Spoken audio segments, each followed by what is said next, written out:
Hello, hello, dear community.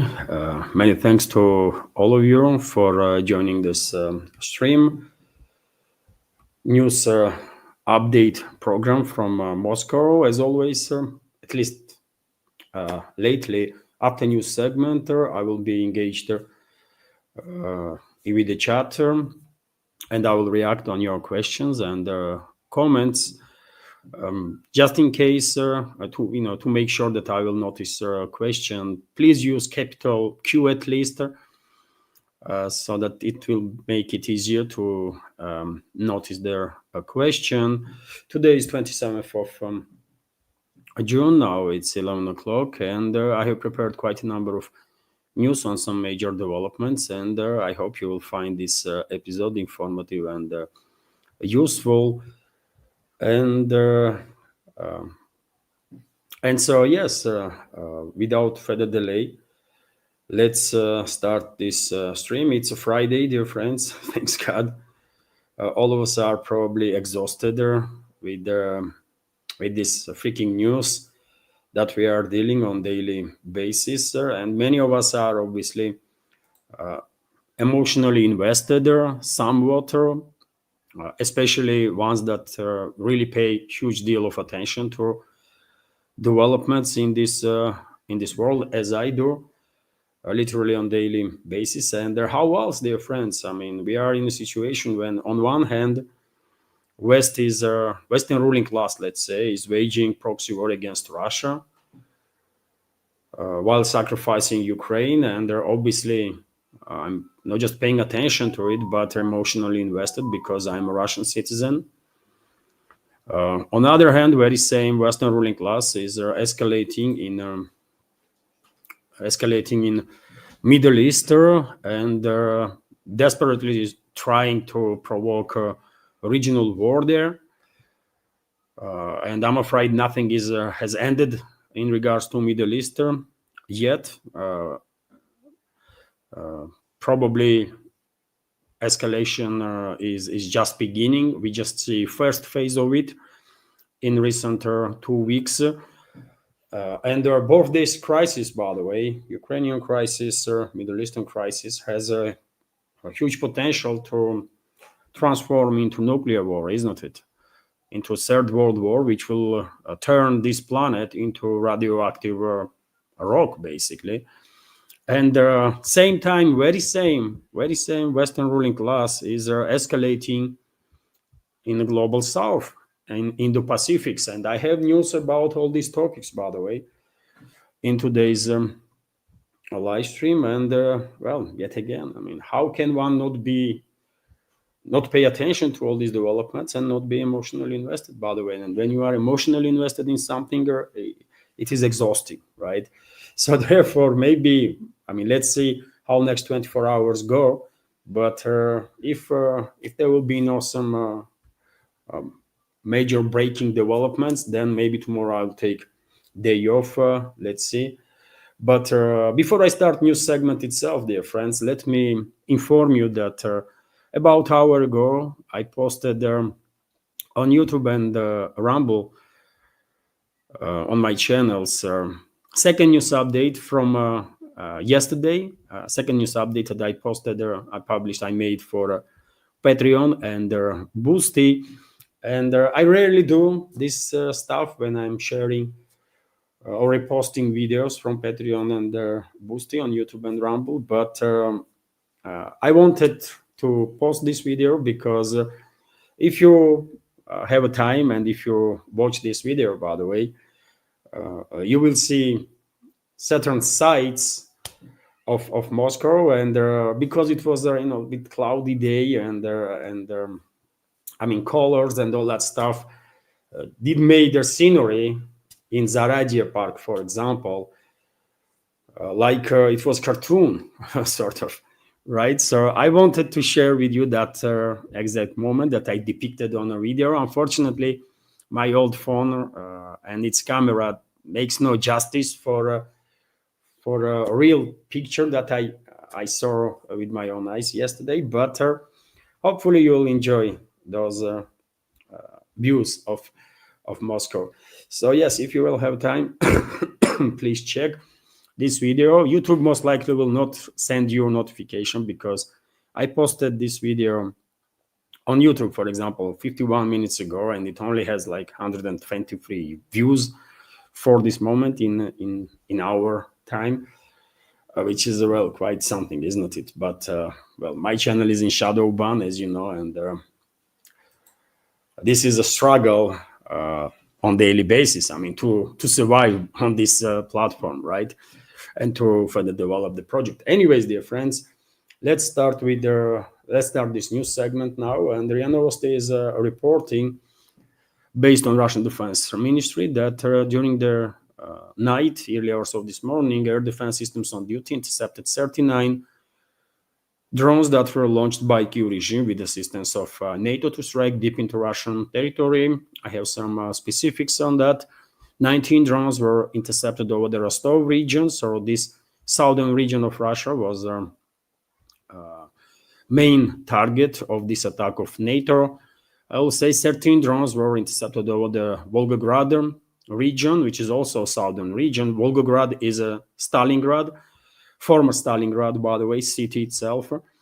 4 drones were intercepted over the Crimea, and 1 drone each over the Belgorod, Bryansk, and some other regions. On my Telegram and Twitter X page this morning, I posted a short video of one of the drone strikes from yesterday. That was, I believe, when Kyiv regime was attacking Russian railway. And Russian militaries were quite successful to intercept several drones right before they struck railway, and these wagons that were about to begin its move on that railway. Maybe many of you already have seen that video. So yes, successful work of Russian air defense systems, but this is yet again, this is daily stuff, and 39 drones at this point, it's relatively a low level of activity, one may argue, because quite often Kyiv regime with the assistance of NATO are launching over 100 drones to strike deep into Russian territory. So that's being said, let's continue with some more news. And yesterday, right after, yesterday afternoon, basically, news broke that new stage of prisoner POW exchange did take place between Russia and Kyiv regime. Yet again, media outlets or the defense ministry did not share information how many Russian POWs were freed, but in exchange, Russian side, according to reports, freed exactly same number of Ukrainian POWs. This humanitarian process is connected with the recent Istanbul agreements, and process will continue, which is a good thing, obviously. At least in humanitarian area, there is some progress, which we cannot say about military phase of this conflict itself, unfortunately. TASS news agency is also reporting that Russian armed forces liberated their Novosergeyevka and Shevchenko settlements in a DPR. It's a daily stuff, isn't it? If you are new to this channel, dear friends, or I will say for new members of community, that if they will only watching or listening or reading Western MSM, probably they're going to be surprised that literally on daily basis, Russian armed forces are liberating more and more areas from Western-backed terrorist regime of Zelensky. And this type of reports are literally daily stuff.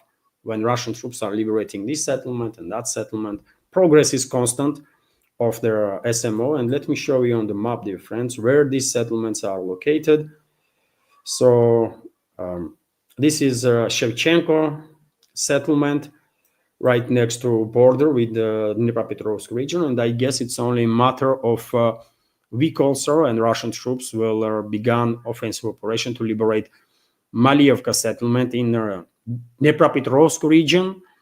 Now, I misspoke, isn't it? This settlement is located right next to Dnipropetrovsk region. So Give it a week or two, and Russian troops probably will liberate Malievka settlement. And another one is here.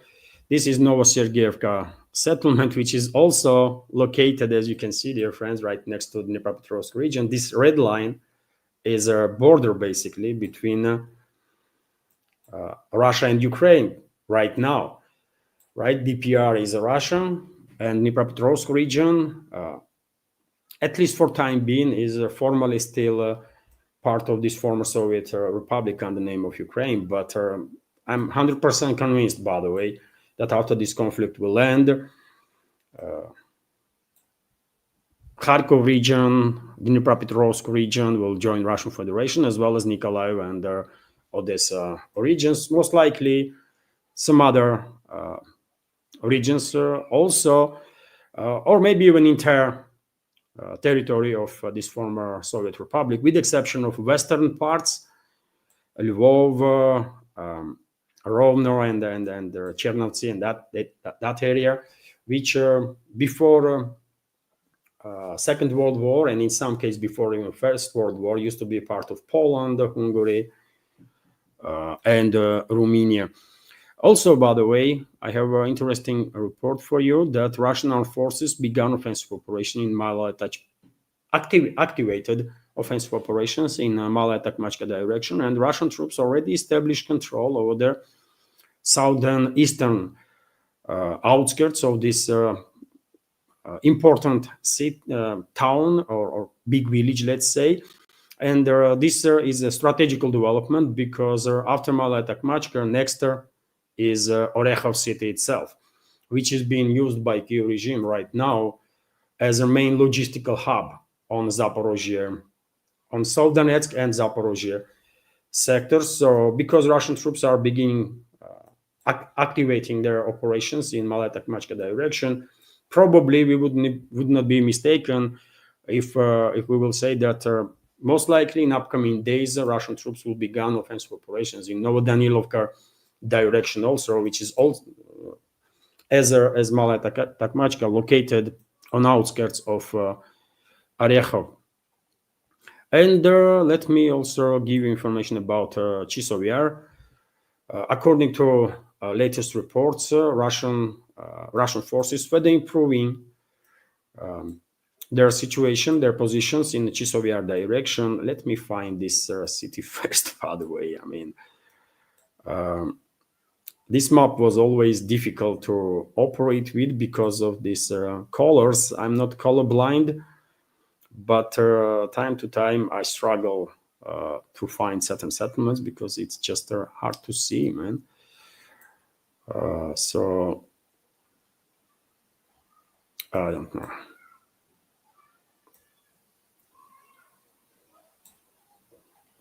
Where is the freaking Chisov Yar, man? That's it. So this is Chisov Yar, dear friends, and according to reports, Russian armed forces significantly improved their positions in this city, and basically some sources even are reporting that practically all districts of the city are now under Russian control. Although under Russian operational control, let's say because Kyiv regime's forces still are presented in some areas, and clearing operation is still underway. But significant progress of the Russian armed forces in this direction. Same can be said about Kupiansk. If I find that city, yes, that's the Kupiansk, relatively large town, by the way. And as you can see, in Kupiansk direction, also Russian troops are encircling this town quite successfully from eastern and northern western sides. And according to some reports, Russian troops are activating their operations from southern direction also. But due to difficult terrain, probably it will be much easier. I mean, there is nothing easy, obviously, on the battlefield, but it would not be as difficult, I guess, to encircle town from northern western side than to do it from the southern side because of this. I mean, just take a look at the terrain, by the way. It's It's hills, rivers, forestry. It's difficult to move around there, but northern western side is offering better ways to basically encircle the town and force the local garrison to either surrender or to flee the area. And also, let me give you some updates on Sumy direction, where Russian troops are creating a buffer zone. Recently, a number of channels, especially pro-Ukrainian channels, were reporting that Kyiv regime's forces stopped Russian offensive in this direction, and they are counterattacking and achieving success here and there. This is all BS, by the way. Kyiv regime's forces are achieving nothing in this direction. They send their elite forces. I reported about it, isn't it? That Kyiv regime sent its elite troops to slow down Russian offensive in this area. And according to reports, number of these elite units already being withdrawn from Sumy direction because of their heavy losses and because they lost combat capabilities, right?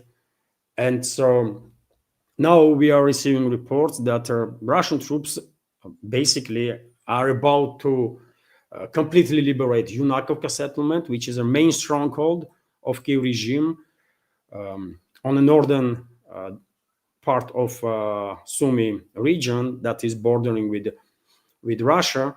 And once Yunakovka is under full Russian control, then I guess it would not take too long before Russian troops will liberate all these villages that are right up front of this massive forestry that is actually surrounding from northern, eastern, and the southern eastern side Sumy city itself. So Russian troops, once they will establish control over these settlements, probably will move westwards and will try to encircle Sumy, not from to reach Sumy, not from northern or eastern or southern side, but from the west, as it's done, by the way, in Kupiansk area also. Okay, that's been said. I will just add that initiative, by the way, is in Russian hands all along the front line, and the Kyiv regime and its NATO backers have no chance to regain initiative ever on any direction. It's just not happening, right? All they do is sacrificing more and more troops for geopolitical agenda of the West, and that's it. To continue, let me share with you this information from RIA Novosti that according to pro-Russian underground or pro-Russian partisans, there was a strike, Russian strike on Ukrainian armed forces training ground, where most likely foreign military, NATO, let's say, military personnel was also neutralized. So firing range where foreign military personnel trained Ukrainian armed forces was struck in Sumy region. Sergei Lebedev, coordinator of their pro-Russian Nikolaev underground, told RIA Novosti, and we have quote from statements of Nikolaev. So flight over the Stechkovsky training ground, the former training center of their Sumy higher artillery school was located there. Later, the training ground was transferred to missile unit, which with the start of their special military operation, they trained artillerymen. Again, in general, they were hit. And now they are being trained by foreign military personnel, the agency's interlocutor said. And who this foreign military personnel is, by the way? It's a NATO staff, isn't it? NATO military personnel. In this information, we don't have specifics from which country and so on. But once this conflict will end, I am quite sure it will not take too long before we will find out which NATO member state lost how many of its personnel, either from military or from intelligence services, as numbers gonna be in thousands, by the way. Overall numbers of NATO losses gonna be in thousands, not in tens, not in hundreds, but in thousands. And according to many military experts, Western military experts included, just Poland, by the way, lost several thousand of its troops that were designated as mercenaries. Just Poland lost several thousand of its troops, right? So overall number definitely is going to be in thousands. And that is if NATO countries will not get engaged directly, openly in this conflict with Russia. Otherwise, their loss is gonna be in tens of thousands, potentially even in hundreds of thousands, right? Because Russia would not treat NATO troops in the same manner as Russian troops are dealing with their Kiev regime's forces. Because after all, one should keep in mind, dear friends, that many people here in Russia, and I'm quite sure in Ukraine too, are seeing this proxy war that West is waging against Russia while sacrificing Ukraine and residents of that former Soviet Republic as a conflict, as a civil war, let's say, inside the Russian world. And by the way, some people are saying that, well, Ukrainians are giving good fight to Russia, and you know what? As I said, we are part of one world, right?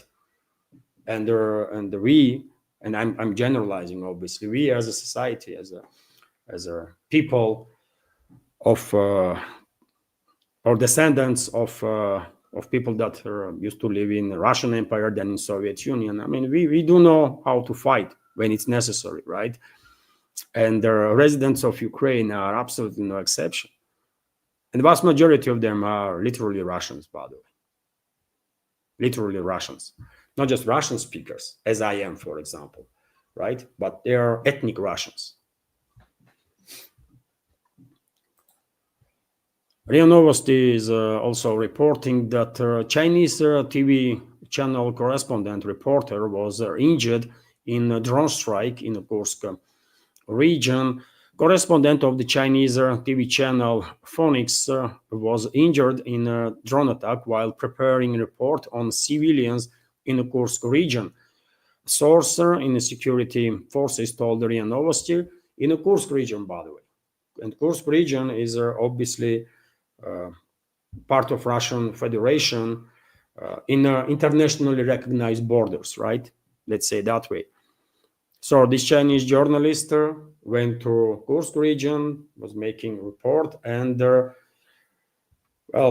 Kiev regime's drone operators saw journalists and they strike it because they did it many times, isn't it? And so many Russian journalists have been killed in a zone of special military operation, and also on the Russian soil, undisputed, let's say, territory. And now we have this report that Chinese journalist was Chinese crew was also attacked. I'm quite sure Beijing will react on this development and strongly with serious repercussions for the Kiev regime. And the Russian Foreign Ministry already, of course, condemned this intentional attack on journalists in the Kursk region, in this particular case on Chinese correspondent. Meanwhile, dear friends, in Europe, even though vast majority of European countries are, controlled globalists as we know it, and are in full support of prolongation of this proxy war that they are waging against Russia, there are exceptions. And for example, in Hungary, there was a referendum, by the way, and according to reports, some 95% of participants in this referendum rejected Ukraine's EU membership. So Hungarian Prime Minister Viktor Orban announced that an overwhelming majority, or 95% of the citizens, voted against Ukraine joining the European Union in a national referendum. And Orban was very vocal in opposing Ukraine becoming part of EU because he has now additional argument that, first of all, Hungarians are against it, and they demonstrated their will in a referendum, free and fair referendum, right? And at the same time, Hungary's Prime Minister Viktor Orban was always saying that if Brussels will continue these provocative policies and will bring Ukraine into EU, then that will mean that war itself is coming to EU. And EU was not built for wars. EU was created for economical partnership between the European states, first of all. Although unelected bureaucrats in Brussels are transforming this economical alliance that it's supposed to be, or it should be, into some sort of dictatorship of the Brussels, right, or the globalists, and that is one of the reasons why Eurosceptics are on rise all around the EU, by the way, in practically all EU member states, right? So I will say this referendum in Hungary is final straw, I guess, in hopes of this Western-backed terrorist regime of Zelensky to ever join EU. They're not going to join EU, by the way. It's not happening, not now, not ever, right? First of all, because Ukraine, as we knew it after Soviet Union collapse, will not exist on the political map once this conflict will end.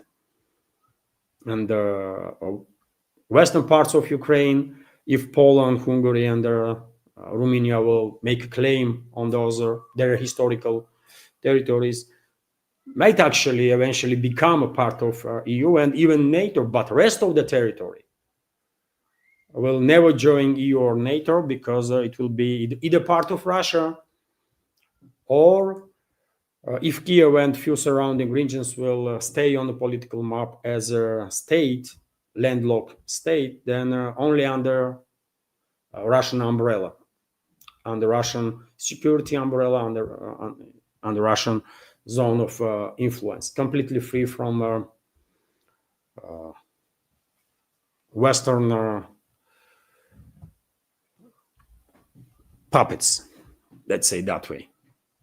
And on the topic of Ukraine's prospect of NATO membership, well, even though I was saying from the beginning, by the way, that Ukraine never had no realistic chances to join NATO on this military alliance, including for very reasons that I just mentioned, some elements in NATO are still pushing this idea that, well, sometime in the future, Ukraine might and should join NATO. For example, leader of Finland on a sideline of a recent NATO summit in Hague stated that, well, currently Ukraine's accession into NATO is off table because of the US, because of the Trump's position. So he's accusing Trump that it's Trump's fault that Ukraine cannot join NATO now. But he's also exercising the idea that next administration might change the policy. So therefore, Ukraine might and should join this anti-Russian terrorist organization. Well, they can dream about. But as I already said, dear friends, only way NATO can expand on territories of modern Ukraine is in the western parts of it. And even then, that will happen only if Poland, Hungary, and Slovakia will make a claim on their former territories. And they will. I'm quite sure they will at some point, right? And in that case, because all these three countries are NATO members and EU members, these territories eventually will be in that system, right? But rest, absolutely impossible. Not even a slight chance. Rest territory will either completely join Russia Federation after referendums, or yet again, if Kiev and there are a few regions there will maintain status of the state, landlocked state, then only in Russian sphere of influence. That's how it's gonna be, man. Mark my word on that. And also, I want to share with you, dear friends, this quite interesting news that spare parts for Ukraine, well, not anymore. Fire destroys military repair hub in Germany. Obviously, I mean, this is not in a scale that will completely shut down spare part supplies or weapon supplies to the regime, but it's still something, isn't it? So repair facility in Erfurt, Germany, was where Western weapons for Ukraine were being serviced, has gone up in flames. I shared video of and photo of this accident, let's call it that. And well, what can I say, dear friends? There are many people all over the Western world that are against globalists, are against neocons, Zionists, against their seeker ideologies and their ideas, against wars. And they are opposing this proxy war that West is waging, Western elites are waging against Russia. And these good-hearted people and brave people are doing whatever they can in some cases to disrupt globalists and their puppet regimes in the West to prolong this proxy war. And I think this incident when military vehicles, military equipment was destroyed in this German facility is related to those good-hearted, brave people. But yet again, I'm not an investigator, obviously, and I cannot know for sure. But I think maybe that is the case. And this is not the first instance, by the way, when some logistical hubs were burned down or neutralized one way or another in the NATO countries, and would not be last for sure. And also, dear friends, when it comes to NATO, when it comes to Western hostility towards Russia, let me, on that matter, give you this news that U.S. ambassador to Russian Federation completes a job and leaves Moscow. So U.S. ambassador Lynn Tracy is leaving Moscow. The diplomatic mission reported on its Telegram channel. Diplomat said that after her mission in Moscow, she would leave their diplomatic service. And if you are interested, I'll give you some facts about this personality. The US Senate has confirmed Lynn Tracy as ambassador to Russia at the end of 2022. She took up her duties in January 2023 and became the first woman in history to hold this position before in Russia, by the way. Before this, Tracy was ambassador to Armenia, and from 2014 to 2017, she worked in Moscow as deputy head of a diplomatic mission.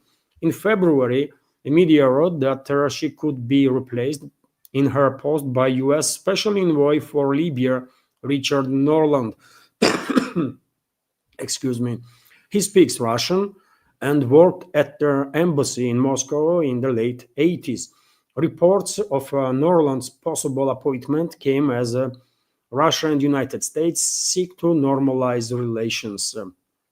It was noted that his diplomatic experience in crisis regions could play a significant role in the new stage of interaction between Moscow and Washington. And well, we will see.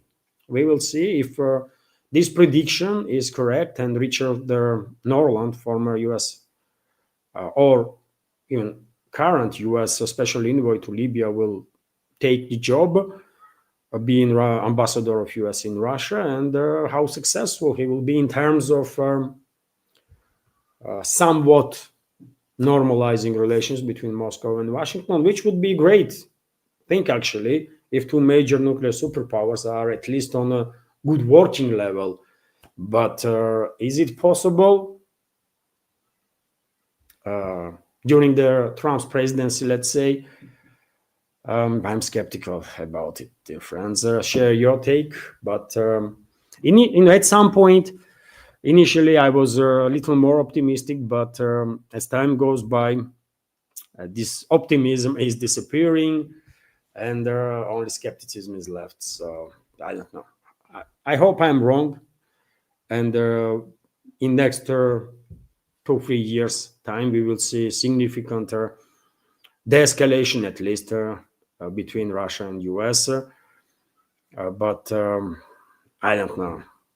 I don't know, man. Uh, in in my opinion, based on the information that we are receiving from open sources, I think opposite might actually happen there, and in near future. And Trump may actually escalate with Russia even further than his predecessor. It's a possibility. Anyways, lot of news left, dear friends. But before I continue,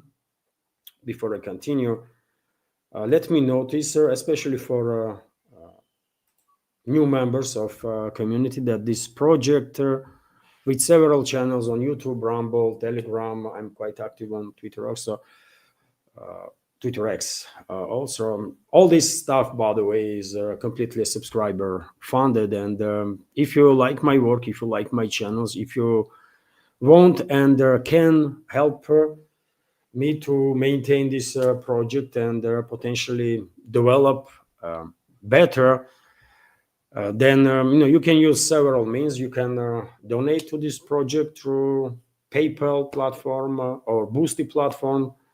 You can subscribe to my Patreon and Boosty pages, where I have extra content on a regular basis, at least several times a week.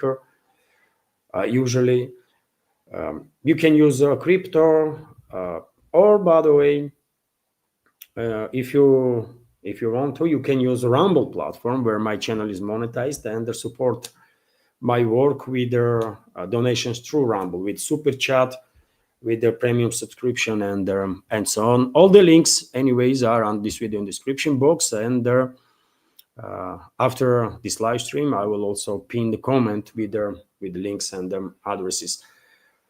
And many thanks to everybody who helped her and continues to support and keeps me busy in this field of news and political commentary. I'm truly grateful, dear friends, because I'm feeling being live again. That's how I grew up in journalism, right? My first steps in journalism in Georgia was when I was 17, right? Even before I went to university on faculty of journalism. So being in this field, even as a citizen journalist, by the way, definitely makes me happy. It is an exhausting work, demanding work, but this is what I love to do. Being engaged with community and work with their news, big volumes of information. So thank you very much to everybody who ever helped and continues to support. Truly grateful. And dear friends, let's continue with more news. And of course, Middle East. Of course, we have to talk about Middle East. Secretary of Defense of U.S. yesterday, as it was announced by Trump himself, U.S. President, conducted a press conference together with some other military officials from Pentagon, and tried to explain to journalists and to publics that U.S. strike on Iran's nuclear facilities were absolute success, and hexed, as Trump himself earlier once again criticized a number of media outlets, Western media outlets, for misinforming the public. And well, situation is very serious, dear friends, because my initial reaction on these developments was correct, I guess, because I think globalists, neocons, and Zionists are not happy with the current situation in the Middle East. They want a regional war there. In case of Israel, Israeli leadership and Zionists, they want a regime change, and they're basically complete destruction of Iran. In case of neocons, they want forever wars, because that's how they make most of their money, and that's how they gain influence, right? And when it comes to globalists, they want, together with some groups of neocons, they want prolonged regional war in the Middle East to shut down navigation in Persian Gulf and through Hormuz Strait. This is the area we are talking about, to basically hit Chinese economy big time, which is our main importer of energy from the Middle East on daily basis, by the way.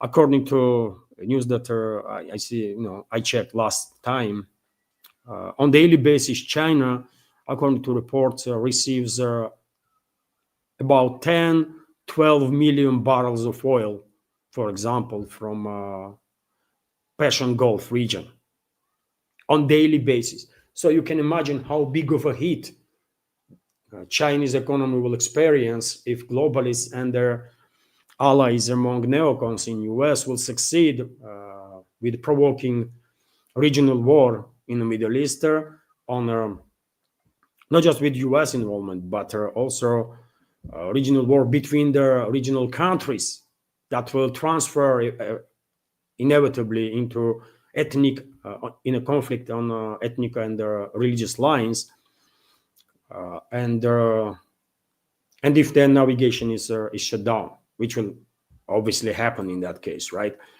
There is not even theoretical chance that other countries that are exporting energy, oil and gas to China will manage to immediately increase their oil or gas output on such a level that they will manage to compensate losses the Chinese economy will suffer if they will lose supplies from their Middle East.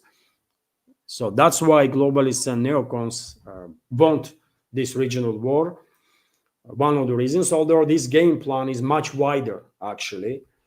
But currently they are working on this episode, and it is very unfortunate that Western media, which is completely controlled by neocons and globalists and Zionists, that are all allied in this whole situation, this Western so-called media is criticizing Trump and the Pentagon, for example, not for illegality of that strike on Iran. They are not questioning legality of their strike itself, as they should, by the way, if they are real journalists, right? Because it was absolutely illegal, by the way, based not just on international, but also domestic American laws. It was against US Constitution, right? But these so-called journalists, not questioning legality of these strikes, they are pushing for more wars, right? They are pushing for wars. They are creating ground for further attacks on Iran, further escalation, because what narrative they are pushing? That these strikes were obsolete. They did not destroy Iran's nuclear capabilities. According to this Western propaganda, by the way, Iran's military nuclear program, which is not even existing, by the way. This non-existent Iran's military nuclear program was only delayed for like 1 or 2 months, and that's all. So complete false narratives being generated and pushed by Western propaganda outlets instead of questioning legality of the action that Pentagon took and White House, right? And that definitely indicates for me that nothing is over yet in regards to Middle East, and unfortunately, there is a possibility that Trump and his inner circle, under such a pressure, will at some point break, or maybe they are participating in this whole campaign also and just playing the roles, right? Different roles. I don't know. Trump already proved that he was participating in these deception operations together with Israelis to cut off guard Iran, isn't it? So anything is possible, but I'm afraid due to this huge push from Western media that US strikes were unsuccessful, that might actually play some role in potential future attacks of US and Israel, and potentially, some other their allies on Iran, which will then potentially will transform whole situation into regional war. So that's how I interpret the situation, and I think it's not just me that's seeing stuff like that. Other people also interprets these developments in that way, that globalists, neocons, and Zionists are pushing for further escalation in the Middle East, and the leadership of Iran also probably are on the same page, and that's why yesterday or day before yesterday, a representative of Iran's nuclear program stated that their nuclear facilities were very significantly damaged. And now we have statement from Foreign Minister of Iran, Abbas Araghchi, who stated that the damage to Iran's nuclear facilities is significant and serious. He also is saying that Tehran has no plans to let IAEA inspectors visit Iran for understandable reasons. There is no trust into IAEA.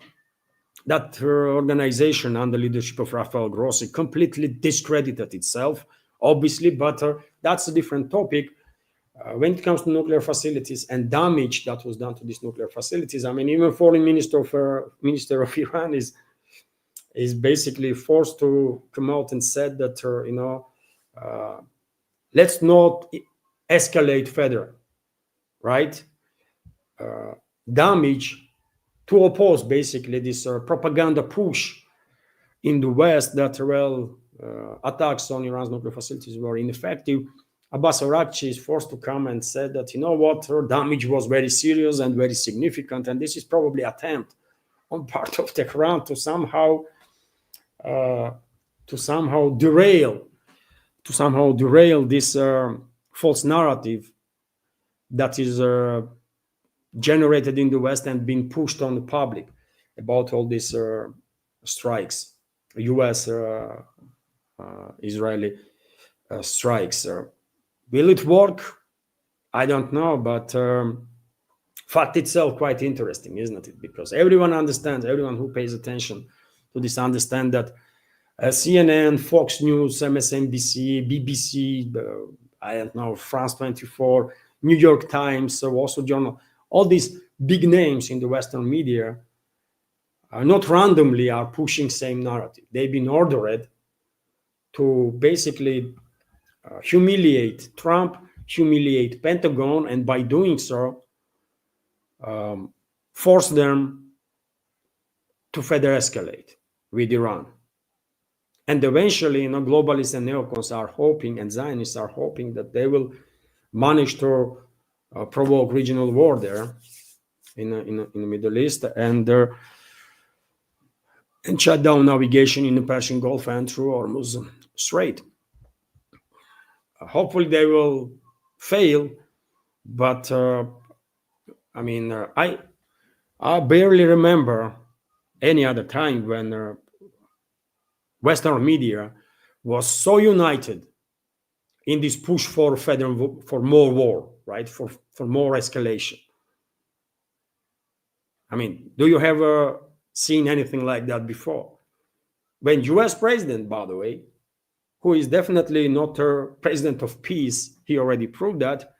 When U.S. president and Pentagon officials are saying that, you know what, we did what we was planning, nuclear facilities are damaged, we are out of this conflict, we don't want to get engaged any further, at least that's what they are saying openly, right?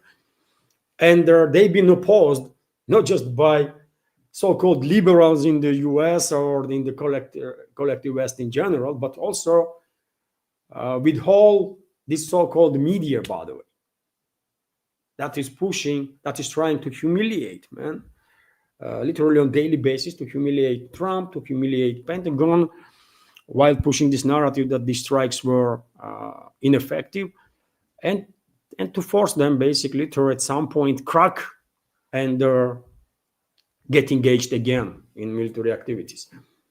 It's crazy, man. We are living in a crazy world. Western collective West countries are truly controlled by extremely dangerous individuals, and probably majority of our community will agree with me on that. They are extremely dangerous people that are in charge in collective West that have no care about this world whatsoever. RIA Novosti, meanwhile, is reporting that Israel might have used their depleted uranium weapons against Iran during 12-day war. So Israel might have used their depleted uranium munition in strikes on important targets in Iran. Fars news agency reports citing informed source. There is a possibility that the Zionist regime used the depleted uranium ammunition during attacks on some sensitive centers in Iran. Preliminary testing at their impact site showed there are traces of uranium, but these are not yet final conclusions. Additional investigation is underway, the source told the media. So, well, I mean, it well may be the case, isn't it, that Israel did use munition with depleted uranium. NATO countries still have in their inventory munition with depleted uranium, and it's Western countries, NATO countries, that are supplying Israel, isn't it, with their almost everything when it comes to weapons. But also, maybe this trace of uranium is connected with the contamination of the area as a result from nuclear facilities that were targeted. So investigation is obviously needed on this matter, and probably in upcoming days we will learn some more on the issue. But in any case, this is serious stuff. Of course, radiation is not something that you take lightly. It's a deadly serious stuff. RIA Novosti is also reporting that Iran approves project to suspend cooperation with the IAEA.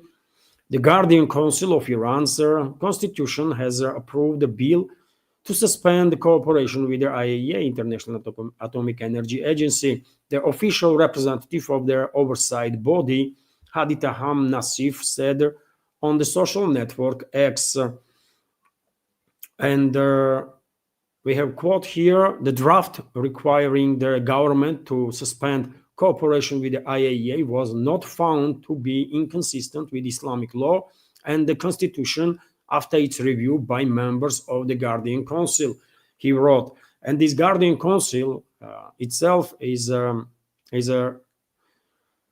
institution that checks initiatives for compliance with the constitution and their Islamic norms. This is usually the final stage of approval for the bill. And if so, then I'm not an expert in Iran's internal laws, obviously, and I guess Supreme Leader of Iran, President of Iran, and also Supreme Leader probably have rights based on their laws and constitution to veto this law if they find it necessary. But in any case, most likely, Iran will cut ties with IAEA, at least for the time being. Because this institution, which is formally UN institution, by the way, is definitely a total disgrace. Definitely was used by US and Israeli intel services to prepare ground and then justify their criminal actions against Iran, and therefore absolutely cannot be trusted. Nothing to be said about stakes that IAEA was having in regards to Ukrainian attacks on Russian nuclear facilities. They never ever stated that it was a key regime that was creating this nuclear, that was engaged in nuclear terrorism and was creating danger for tens of millions of people. So IAEA is a despicable organization, absolutely, and either has to be reformed significantly, and obviously leadership of that organization, including Grossi, has to be removed from there, or I guess not just Iran but other countries will also begin distancing themselves from this organization, because yet again we have hardly any of us have any doubts that this agency was working for Mossad, in Mossad's and CIA's interests, and the MI6's, right, Western Secret Services. And also, Lavrov, by the way, foreign minister of Russian Federation, spoke about the topic of IAEA and the NPT, Non-Proliferation Treaty, and he said the US, as a NPT treaty participant, disregards its duties and the functions of the IAEA, which is true. Obviously, they not just disregard the treaty itself, which guarantees security, by the way, to its members. And well, Iran is a member of this treaty, and US is a member of this treaty, and US violated, right? Guarantees that Iran's supposed to have, right? Iran's nuclear program. But same time, obviously, US is destroying, or already destroyed, reputation of IAEA, because they use this institution, as I already said, together with Israelis, and to prepare ground for attacks on Iran, and then to justify these illegal actions that they were taking. So Moscow's stand is also quite clear, I guess. Behind a closed door, Russian leadership will demand reforms in IAEA and probably removal of Rafael Grossi, because he is a disgrace, by the way, total disgrace, right? Total disgrace. Unbelievable. Telegram channel, meanwhile, is reporting that, according to New York Times, Iran is prepared to strike American military bases and naval assets in the Persian Gulf, and even shut down the vital Strait of Hormuz if Israel violates the current ceasefire agreement. According to paper, Tehran only accepted the ceasefire with the Zionist state because it is confident in its ability to hold its ground, even under the threat of further aggression from the US and Israel. And well, there is two ways to look at this news, isn't it? On one hand, maybe New York Times, as a newspaper that is engaged in pushing false narratives since forever at this point, maybe they are reporting about this to give some additional impulse to this attempt to humiliate Washington and to force it to get engaged militarily against Iran again. Or maybe they actually have some sources, and Iran is preparing to take action against US military bases and naval assets in the region in case Israel violates their ceasefire. Hard to tell, but in any case, Tehran should be ready for sure, because I think it's not just me that's saying that nothing has ended yet in the Middle East. Escalation is just beginning. So therefore, obviously, Iran should be ready as much as possible for further provocations and to defend themselves. It's quite simple, isn't it? Any country should be ready to defend itself from a foreign aggression, right? As much as possible. So it is what it is. And while staying on this region of Middle East, Turkey formally is like Asia, right? Some take it as a Middle East, some take it as a Western Asia.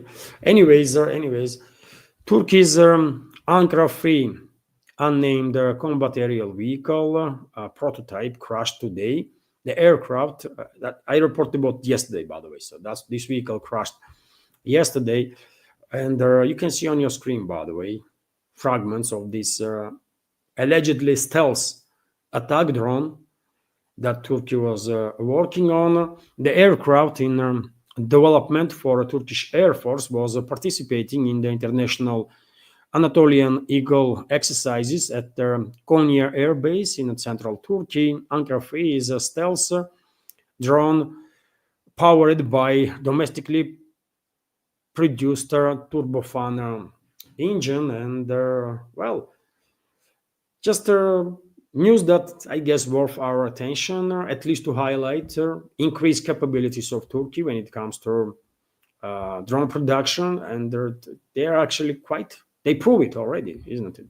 They are quite capable of building drones, military drones, and including stealth ones. I don't know if this drone is really stealth or not, how much these drones are visible on radars, but anyways, I guess work will continue, and in a couple of years' time, that type of drones will be part of Turkish Air Force. Meanwhile, RT is reporting that Macron, by the way, Emmanuel Macron made this flip-flop individual, by the way, made statements in regards to Russia. If previous weeks, by the way, Macron was pushing for further escalation with Russia and was trying to lead charge against Russia, competing in that with Starmer, British Prime Minister. Well, now we have this report that EU member states should consider resuming contacts with Moscow, which was severed after the escalation of the Ukraine conflict in 2022. French President Emmanuel Macron has told the reporters. According to Macron, despite being fully committed to boosting military capabilities within NATO, the bloc's European members have no wish to endlessly arm themselves and should in the near future negotiate a new security framework with Moscow. And wow, wow.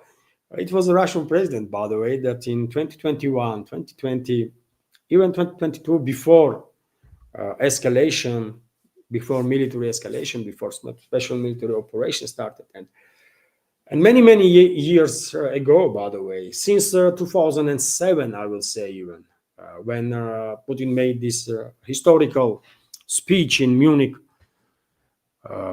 during the security conference, Moscow was always talking about necessity to create a just, adequate security framework in this world, including on European theater, right?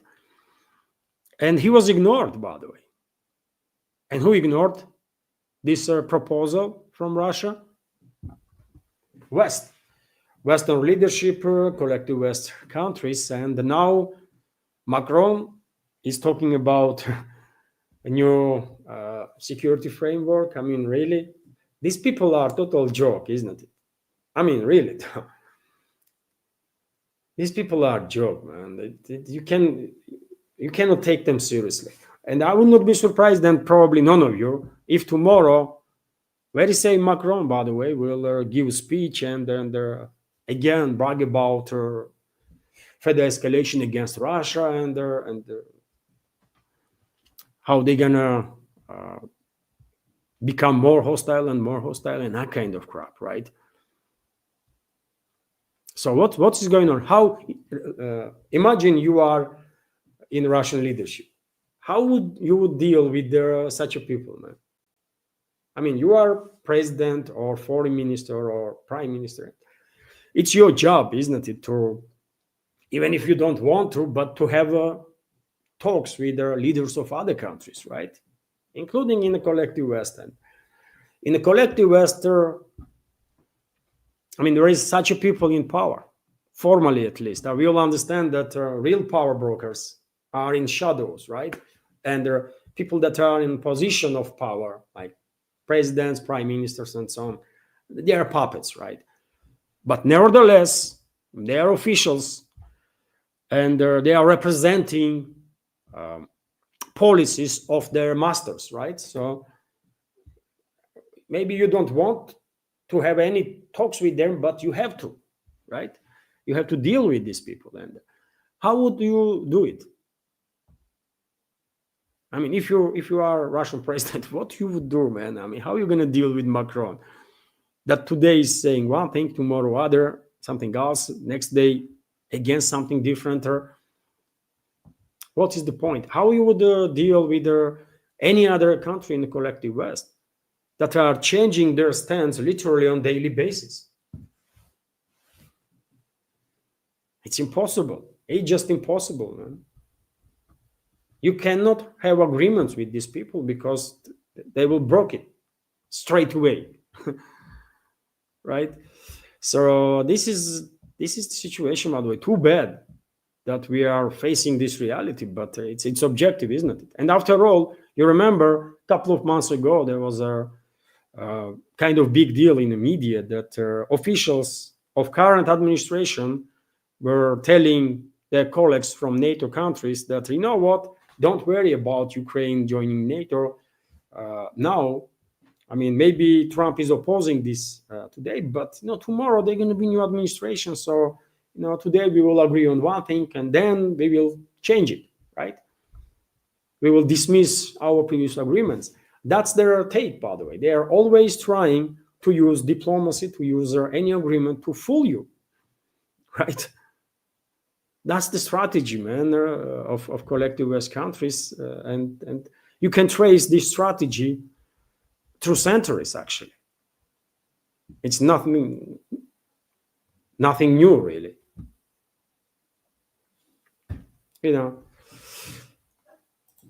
Anyways, Tass News Agency is reporting that EU summit agrees to extend anti-Russian sanctions for next 6 months. European Union summit agreed, and after NATO summit, by the way, EU summit began.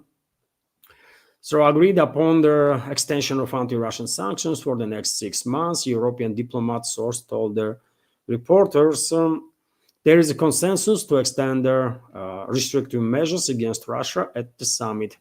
This source told, and also reports are coming in that EU member states most likely will prolong these sanctions against Russia. Hardly anyone doubts that, but reports are coming in that Slovakia actually blocked 18th package of sanctions of Brussels or EU against Russia, and Hungary was assisting in that. Good for them, by the way, because if 18th package of sanction will be adopted, then first of all, it's European economies that are going to suffer, right? Economies that are still cooperating with Russia, receiving energy from Russia, some other goods, and Slovakia and Hungary definitely are among them. So I can understand why these countries and some others also might oppose this constant process of sanctioned packages that Brussels is generating, but at this point almost from thin air. But yet again, can they withstand pressure from globalists? That's the big question, isn't it? They might oppose now, tomorrow, day after, but I guess eventually, they will bow down. And maybe not today and not tomorrow, but give it another week or two, and you will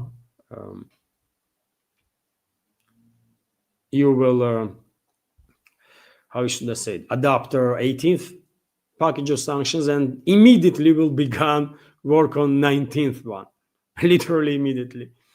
It's crazy, man.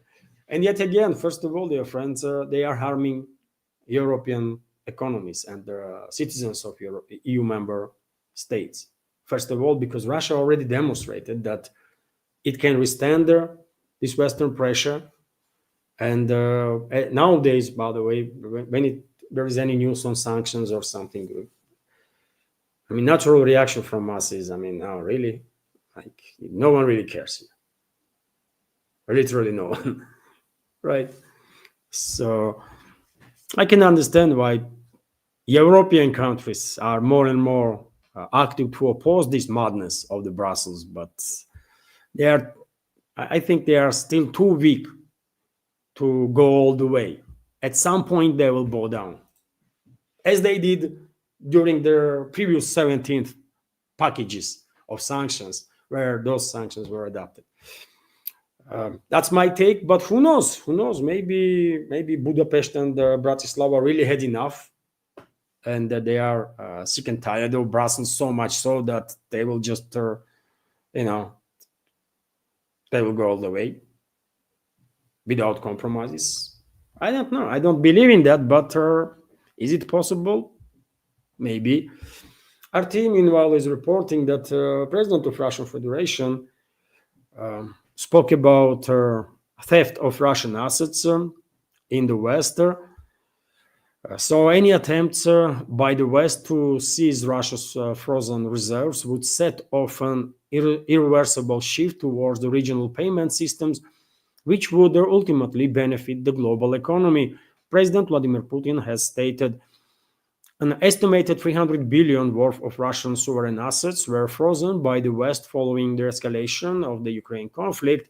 In February 2022, around 2 billion euros or $209 billion is held by Euroclear, a Brussels-based clearinghouse. EU Foreign Policy Chief Kaja Kallas has repeatedly called for the funds to be tapped for Ukraine's reconstruction, although some member states have pushed back on their idea. But there is a constant talk in the West about how they are going to steal our money, Putin said at the Eurasian Economical Forum in Minsk on Thursday. As soon as it happens, the shift towards regional payment systems will accelerate and undoubtedly become irreversible, he said, adding that ultimately that would be a good thing for the global economy. Maybe it's even worth paying the price for that, the president argued. Putin added upon further reflection that the term theft was insufficient. Theft is the secretive taking of their property. This is open. This is a robbery. He said, we are determined to continue strengthening our own financial and settlement instruments in this regard, Putin stressed. And by the way, West is already stealing these frozen assets, right? Reports are coming in that most likely they stole not just profits from these frozen assets, but a significant part of this main part of assets too. And that's why a number of high-ranking officials in the West were saying that, European economies will bear burden for what they did, because they will, at one point, they will have to pay back to Russia all these assets that they already took, right? Officially, they are not. Brussels is not acknowledging theft or robbery of their frozen assets. They are acknowledging theft of or robbery of profits from it. But yet again, I mean, number of experts are saying that actually these frozen assets were stolen too, significant part of it. But in any case, I think Moscow is basically come to the terms that these assets, will never return to Russia, probably, and therefore, and that's why Russian president is saying that, you know what, maybe this is even gooder if this development will further intensify our combined work on alternative financial and the banking system, regional or the global, which is absolutely necessary. And by the way, how many times I did spoke about necessity of creation of financial and the banking system that will be alternative in this world, alternative to the weaponized Western financial and the banking system. This is a crucial topic, and it is good that Russian president is talking about it and using his influence to persuade countries, not just in Eurasian Economical Union, but also in the BRICS, to overcome whatever differences we have and to actually do something about this stuff, right? Because this world, not just Eurasian Economical Union, not just Shanghai Cooperation Organization, not just BRICS, by the way, BRICS Plus, but whole world, by the way, whole world needs alternative financial and the banking system, including people and the companies in the collective West, right? Because nobody, literally nobody in US or in European countries or in Australia or in Canada or New Zealand or anywhere from collective West, nobody there is safe, right? And regimes can take their assets like that instantly. They can freeze their assets without explanations. They can take from them everything. And this is not exaggeration, by the way. We have already seen that, isn't it? You remember truckers protesting in Canada? What Canadian government did? Government that was pretending to be for people and democratic and so on. What they did, by the way, they forced financial institutions to shut down accounts, bank accounts of the people, right? And I cannot give you a number of people that were affected by this, but these Canadians were unable to have access to their own hard-earned money. So this is happening, right? So everybody, by the way, not just BRICS Plus and the rest of the world outside of collective West, even collective West, businesses and their residents need alternative financial and the banking system. This is so clear, by the way, so obvious. I struggle to understand why BRICS is talking so long to build the system, alternative to the SWIFT and alternative to the currencies, Western, reserve currencies. It's not supposed to be this difficult, man. Am I correct, dear friends? Anyways, when it comes to crazy actions of the collective West, by the way, we have this report from TASS News Agency that the European Commission has proposed creating a Western alternative to the BRICS. Wow, isn't it? West is using its influence to derail certain processes inside the BRICS, unfortunately, and this is one of the reasons why we still don't have alternative world reserve currency from BRICS, and that's why we don't yet have alternative financial and the banking system. And well, West is not happy. They want to push further, and they want to create an alternative to the BRICS itself. Let me give you some details on that. So European Commission has proposed creating a European Asian trade bloc based on the free trade principles and informed World Trade Organization and reformed World Trade Organization norms that would become Western competitor to the BRICS. This was stated by the European Commission President Ursula von der Leyen at the press conference following the EU summit. And we have a quote here. I presented a very attractive and interesting idea at the summit that the comprehensive and the progressive agreement for Trans-Pacific Partnership CPTPP countries, that is, the Asian countries want a structured cooperation with the EU, and the EU wants a structured cooperation with them.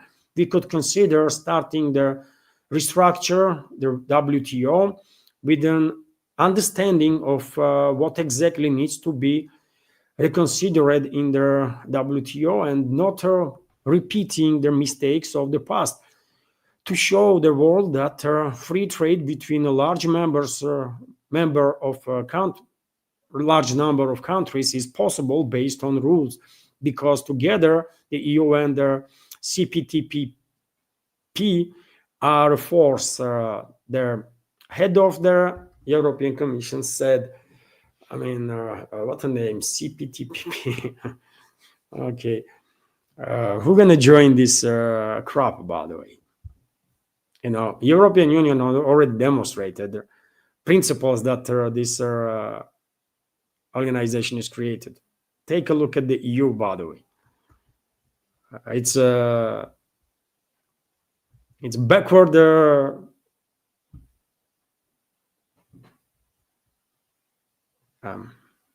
place, isn't it? In many ways. And after all, Eurosceptics are on rise for a reason, isn't it? Because people don't want people in Italy, ordinary people, by the way, or even businesses, and in some cases, even governments, by the way, in EU member states, in Italy, I don't know, Poland or Hungary, Slovakia, Spain, or whichever, they don't want some unelected bureaucrats from Brussels to tell them what is good and what is wrong, how they should live their lives, how should they do their business, and so on, right? And as I said, man, EU is definitely looks like a backward version of the USSR. Compared to EU, USSR was really like progressive.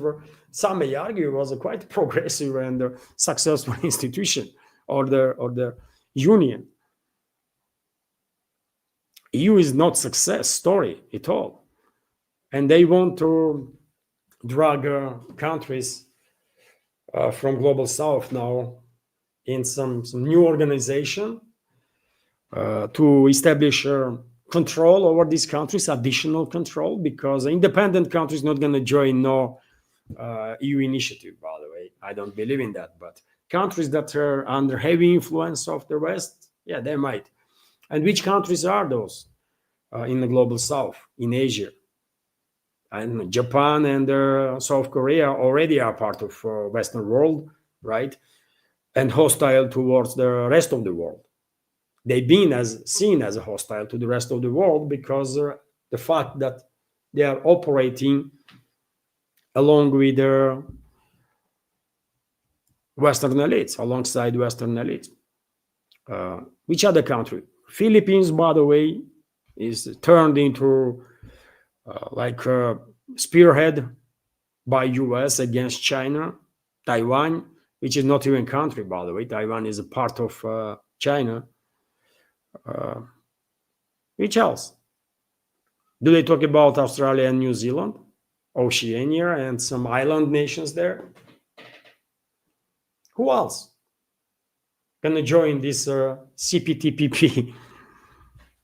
No one gonna join this nonsense, by the way. I think, but what we can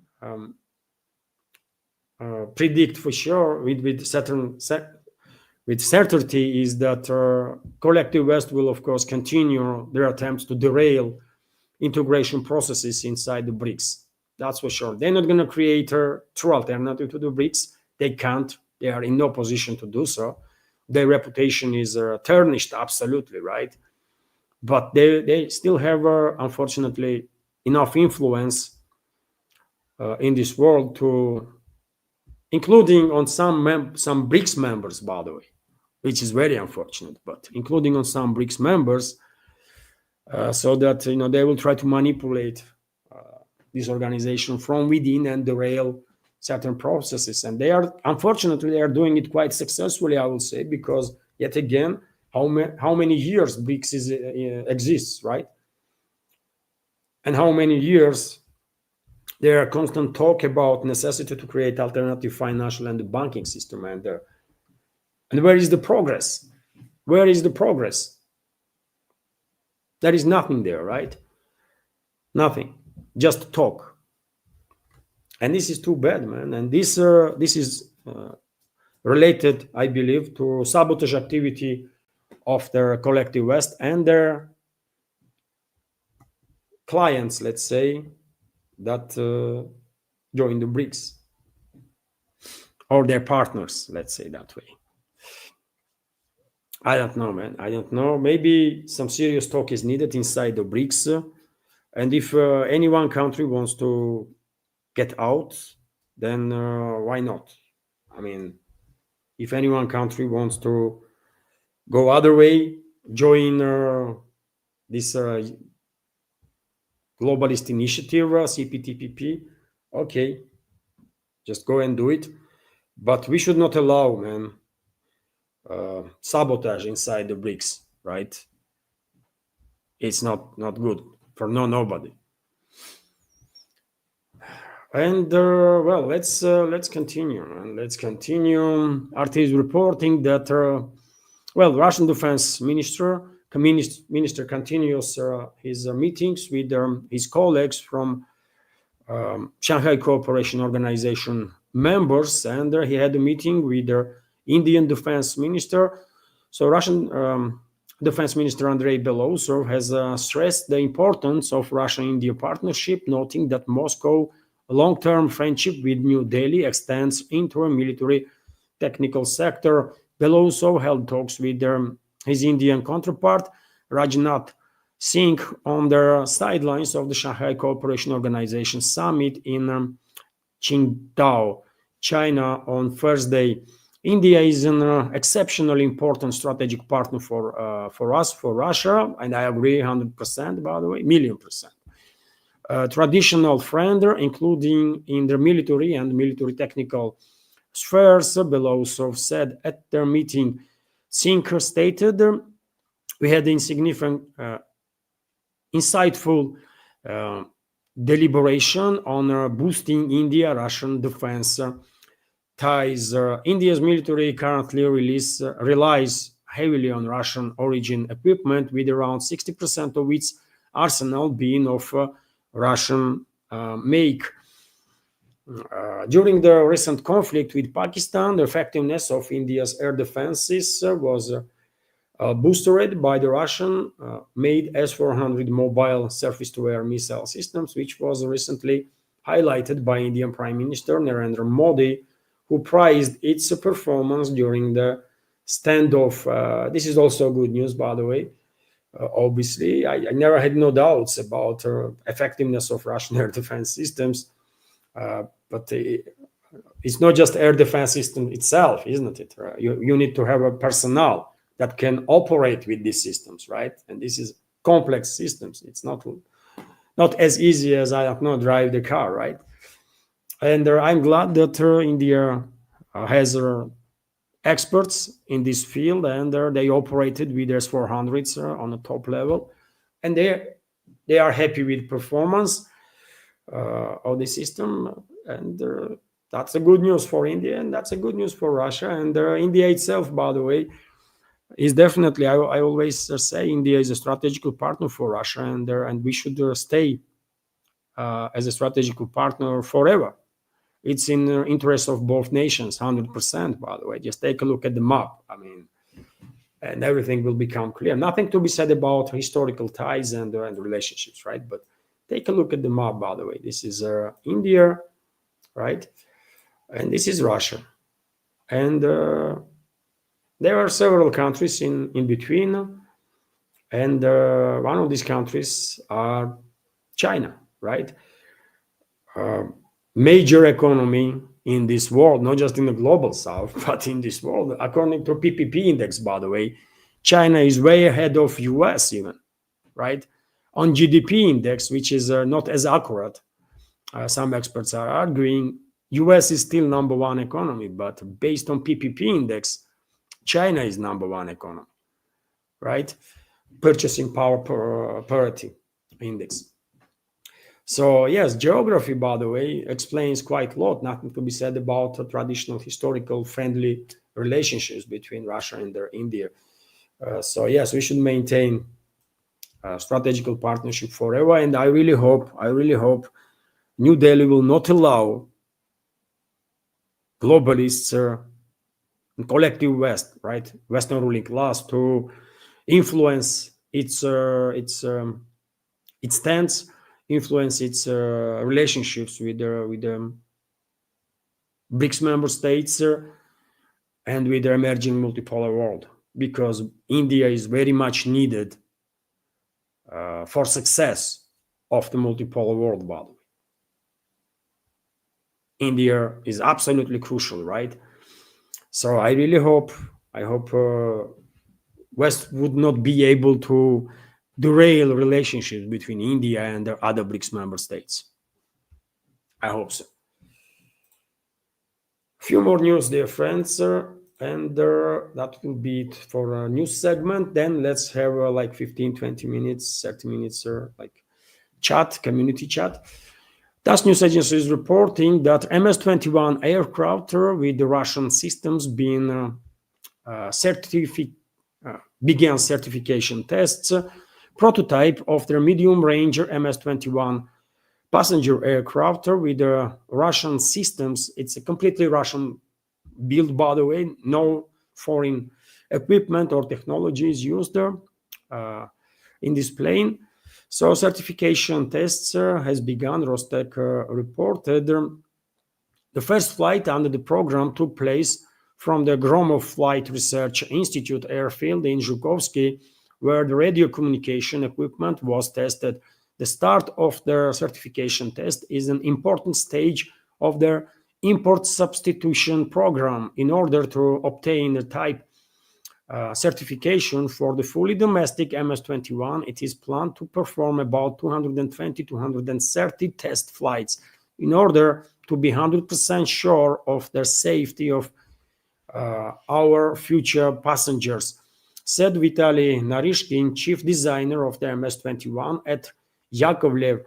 His words are quoted in Rostec and the Yakovlev Engineering Bureau. During the Soviet era, by the way, these bureaus were called ODKB, right? Yakovlev is, of course, famous bureau for many unique planes that were designed there, military and civilian planes, by the way. And some people actually are arguing that technology that is used, implemented in a US F-35 plane, by the way, was actually taken from Yak-141 plane, right? That did not enter service, by the way, in Russian Air Force, but technology of vertical takeoff when engine is turning from a vertical position to, where nozzle is down to give some lift to the plane. I mean, many systems were taken from Yak-141 by Lockheed Martin. Some experts are arguing on that. It might be true, isn't it?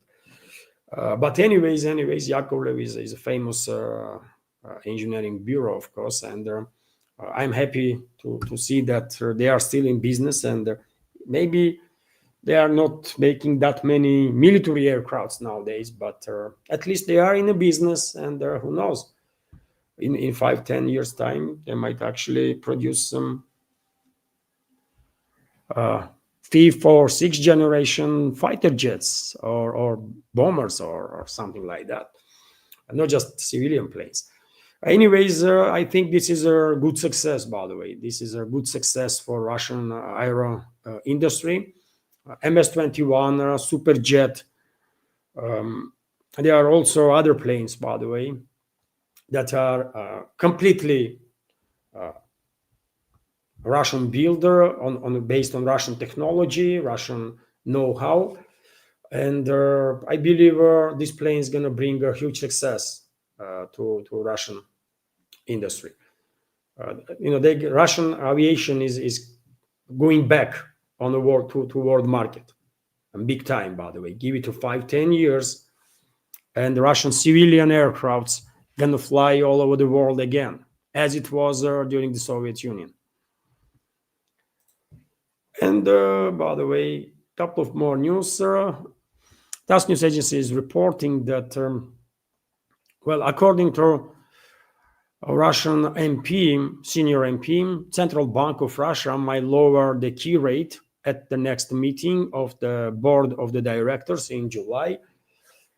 This was stated by State Duma, chairman of the State Duma Committee on Financial Markets, Anatoly Aksakov, and I hope he is correct, because it is time, man. Economical bloc of Russian government did quite a good job calming their economy a little bit. That was overheating, by the way. And that is one of the reasons why interest rate is that high. It's on 21% right now. I believe. And I hope it is time now to accelerate economy step by step to avoid overheating, but to give some stimulus to economy, and the dropping interest rate, not even for one, but on 2% for next every month. I mean, for next several months, will do the job. I mean, 21% is too high. I think 12% should be max, right? And we're gonna get there in few years time, not now obviously, but at least processes on the way, according to Russian senior MP. And one more news, dear friends, and you're gonna be, I guess, surprised with this news. DPRK, or North Korea, opens a beach resort exclusively for Russians and the locals, according to reports. Kim Jong-un inaugurated the Wonsan Kalma resort with his family and the Russian ambassador, calling it a milestone in national tourism. The 5-kilometer complex features hotels, dining, shopping, a water park, and mini golf. And you know what, dear friends, I'm going to show you. Probably all of us have a certain idea how North Korea looks like, right? Which is based on stuff that we have seen on internet. Barely anyone from our community were ever been in North Korea to have a first-hand experience, right? And so let me show you some pictures, by the way, of this resort itself. I think you're gonna be impressed. So this is a leader of North Korea and officials, and somewhere there is Russian ambassador too. And you can see on this picture this quite longer strip of a beach, golden beach, by the way. And let me show you another picture. For example, you can see dozens actually of buildings in this complex. It's quite nicely done stuff, by the way, isn't it? I mean, you don't expect to see anything like that from North Korea mainly because of the propaganda, Western propaganda. But also we should agree that I don't think we will dispute too much that economical situation in North Korea definitely needs improvement, and Russia is there to help. And I think, by the way, I think potentially Russian businesses were involved to invest in this complex. I would not be surprised, at least, if sometime in the future we will find out that this complex was built with Russian investments. Yet again, nicely looking stuff, isn't it? Nicely looking stuff. What can I say? Cooperation between North Korea and Russia is definitely rapidly advancing. And as I said many times before, once North Korea will open its economy for Russian businesses, tens of billions of dollars gonna flood. Tens of billions of dollars of investments, hundreds of billions of dollars of investments gonna flood North Korea, by the way. And this country and the quality of life of the North Koreans gonna jump significantly. And economy of North Korea gonna be unrecognizable in just like 10-15 minutes if leadership of North Korea allows Russian business to operate there, right? And if North Korea obviously will guarantees safety of the investments as it's supposed to be done, right? So yes, I keep this news as a last for this news segment, because I was thinking, you know what, Many members of our community going to be surprised because hardly they expect anything like that from North Korea. But only question I have right now when I see these pictures, by the way, what temperature? Is it warm or no? I have no idea, but probably it's okay. Water during the summertime is nice and warm, I guess. Okay, dear friends, this is it for the news segment. Was there any super chat?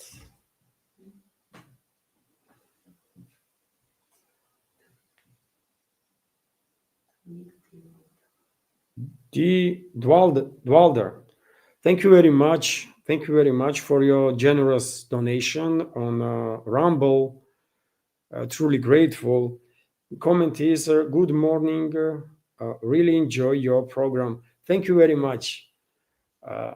Thank you very much. I appreciate your support. And dear friends, let's start Q&A part, isn't it? Let me just say that if you come across, because my channel is in shadow ban, dear friends, my videos are struggling to reach wider audience. Probably very few of you are receiving notifications. And if you come across my videos, short videos from the live stream or other videos, and if you have time, please spare the minute and open that video, click like button, and leave some commentary. And please like this video, this live stream video, by the way, if you have not yet. And after stream itself, leave your commentary, share your opinion, what you think about this program and my analysis of the different topics. As you know, I'm reading comments, dear friends. I'm reading comments. I'm paying attention to opinion of our community and learning. By the way, whenever I can learn something, I'm learning. And let's start with the Q&A part now. Peter Coxon is commenting. The new head of MI6, Blaise Metravelli, is their Metravelli's grandfather of Nazi spy master. Serious, not a joke. I know, Peter. I know that grandfather of Metravelli was a Nazi. And I give you some details even on that. For example, her grandfather of Georgian origin went to UK in 1921, if I remember correctly. After Georgia became a part of Soviet Union, when Red Army entered Georgia. But I guess from other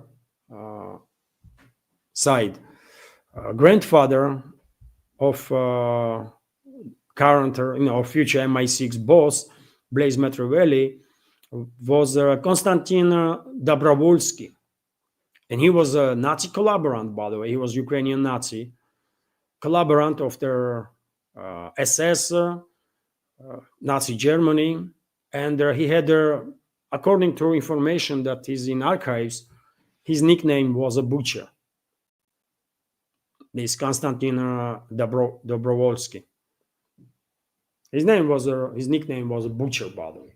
Even in German archives, by the way. As I said many times before, even SS members, and SS was in Wehrmacht, by the way, in German military, in Nazi Germany, SS formations were most brutal, right? Absolutely despicable formations. They were committing horrendous war crimes and crimes against humanity. Worst of the worst, right? That's what SS was. And even SS officers were shocked. I mean, can you imagine that they were writing about it? And these letters are in archives, right? Even SS officers were shocked. I mean, this worst of the worst was shocked by crimes, horrific crimes that Ukrainian Nazis were committing in Ukraine, in Belarus, during the Nazi occupation. And after Soviet victory in Great Patriotic War, after Second World War ended, you think where many Ukrainian Nazis end up? In UK, by the way, in Canada, in US, and many of them become active of secret services there. And grandfather of MI6 future boss, this Blaise Metrovelli, has that history. Was a Nazi Ukrainian, Konstantin Dobrovolsky. Based on a surname, by the way, that Konstantin was a Polish. Dobrovolsky sounds like Polish surname. Also, Russian surname, but Russians with their ski end of their surname, in many cases, can trace their roots back to Poland, right? And that's the case always, by the way. There is no such ethnic group as Ukrainians, right?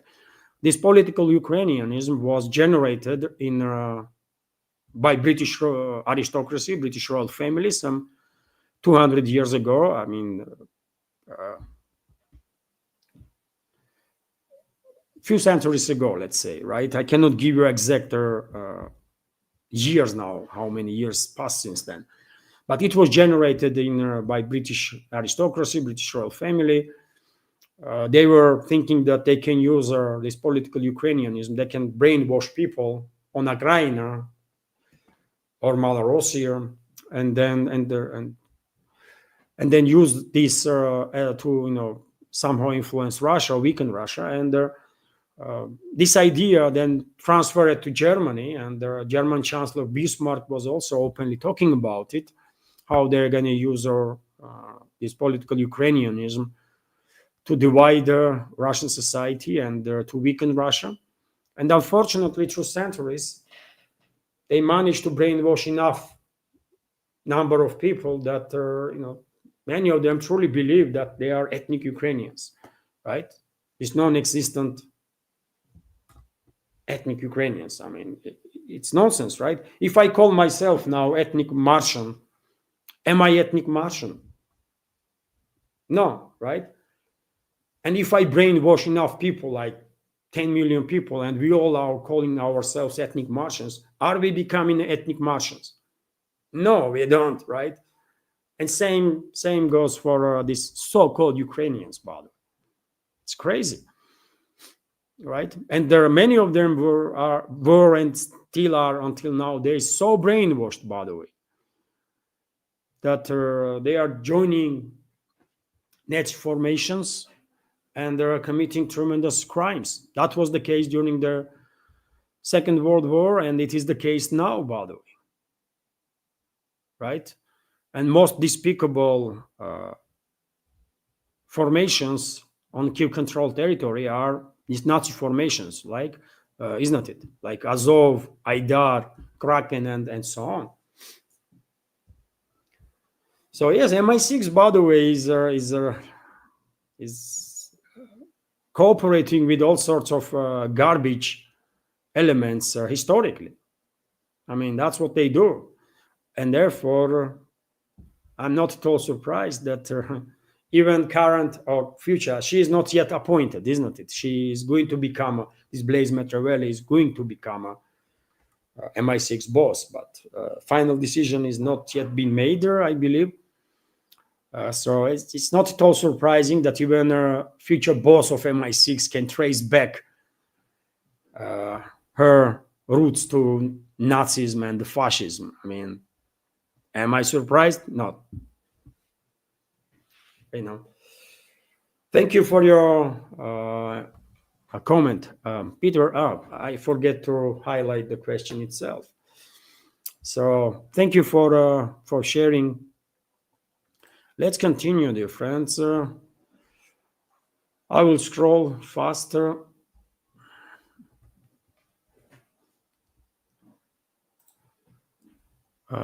Concerned citizen is asking, when do you think Israel will attempt to start Iranian regime change again? Thanks, sir. Well, obviously, I cannot know. I mean, for sure, right? We cannot know because whatever plans they have is classified, and just few people probably are aware of it. But we can judge based on whatever information is available from open sources. And for example, according to reports, Israeli stockpiles when it comes to not just air defense systems, but also air to ground weapons has been depleted significantly, right? And to replenish at least partially stockpiles of Israel's militaries, in some cases, at least weeks are needed. In other cases, many months, right? So therefore, it's difficult to say. It is difficult to say when Israel itself will attempt to start a war against Iran. But when it comes to attempts of Israel to do regime change, that's a whole different story. These attempts have not stopped. I don't think Israel has stopped its attempt to derail regime there, to create de-escalation. No, I don't think so. Give it a week or two, by the way, and probably Mossad, Israeli Secret Service, will activate its terrorist organizations, its net, whatever is left, and to conduct terrorist attacks whenever they can. Mossad will use its contacts with Belugi terrorist organizations, with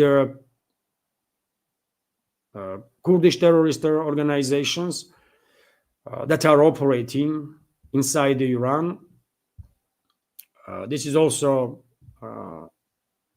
like probably will happen in upcoming weeks. But when it comes to direct attacks on Iran by Israel, I don't think they're going to be ready for that, at least for next several months. What Israel will do, or Zionists, by the way, they will use their lobby, and they are already doing it, isn't it? Together with the globalists and their partners among neocons, to create a situation when US will get engaged again. That's what they want, right? That's why this Western so-called media is humiliating Trump, humiliating US leadership, US militaries, Pentagon, while pushing this narrative that her strikes on Iran were inefficient, because they want to provoke them to go ahead and bomb Iran, right? To get engaged in military hostility again. So I think this is also a direction in which Israel will move, right? But when it comes to regime change, dear friends, one should also keep in mind that it's not just Israel, right? Israel leadership, and Zionists or Israeli lobby in US are very powerful, no doubt, no questions about it. But globalists are no any less powerful, right? And driving force, by the way, to have a better understanding who these globalists are, right? Driving force behind the globalists, we only see some puppet figures, right, that are put up front of cameras so that they will act for the public. But driving force is a British royal family and a British aristocracy, and aristocracy in Europe, right? That's the driving force of the globalism, because they see globalism as a main tool to maintain control over this world, right? And they are very powerful. They are very powerful, right? And they don't take no orders from nobody, not from Zionists, not from neocons, from nobody. They are giving orders. That's how powerful they are, right? So one should keep in mind that globalists, they don't want regime change only, by the way, and they not necessarily want regime change immediately, because they are interested in a long-term shutdown of navigation in the Persian Gulf and through Hormuz Strait to harm China as much as they possibly can, right? And as I already said, China is a main importer of the energy from the Persian Gulf. And to achieve this, they don't need Iran to collapse immediately, because in that case, there will be no long-term hostilities in the region, right? Disturbances, destabilization, yes, but not a regional scale war. And they need regional scale war. And how they can achieve that? They have to provoke military conflict between Iran and its neighbors, between Iran and the Arab states, between Iran and potentially Turkey, right? So that this regional war will last longer. That's their main goal, right? And therefore, globalists probably will even oppose Israeli attempts to do regime change in Iran, because if regime collapses there, if government collapses and Iran is in chaos, then how on earth they're gonna shut down navigation in the Persian Gulf? You know, if Iran turns into, let's say, Iraq or Syria, but I don't think that will happen. Very different countries, very different cultures. But if Iran is destabilized, let's say, okay, there will be some disturbances inside the countries, some violence and so on, but that will not shut down navigation in the Persian Gulf. Some vessels may be attacked by some groups, but in general, Strait will be open. Hormuz Strait will still be open, and navigation in the Persian Gulf. So therefore, regime change is not something that globalists are looking for. They want regional war that will last for a long time. Alisa, stop. Sorry, dear friends. This how you call it? Assistant, AI assistant. So yes, that's my take on the situation, and therefore, no matter what the Israeli leadership or Zionists want in regards to regime change on Iran, it will not happen. It will not happen. Globalists will not allow Iran to collapse. They want Iran to be weakened so much so that they will manage to persuade Arab nations in the Gulf to attack Iran. That's what they want, right? And hopefully they will fail, by the way. And as recent weeks showed, Moscow and Beijing were actively engaged in diplomacy. Russian president, other officials spoke with many leaders in the Persian Gulf to make sure that region is stable, right? To make sure that there will be no major conflict there between the neighbors. And for now, globalists are losing, but that does not mean that they're going to stop. No, they're going to continue their attempts, and hopefully they will lose. Hopefully they will not be successful, but who knows? When it comes to regime change, forget about it. It's not happening. I know Zionists would love it. Israel leadership would love it. Many neocons would love it, but they are not as powerful as globalists are. And the globalists will shut them down.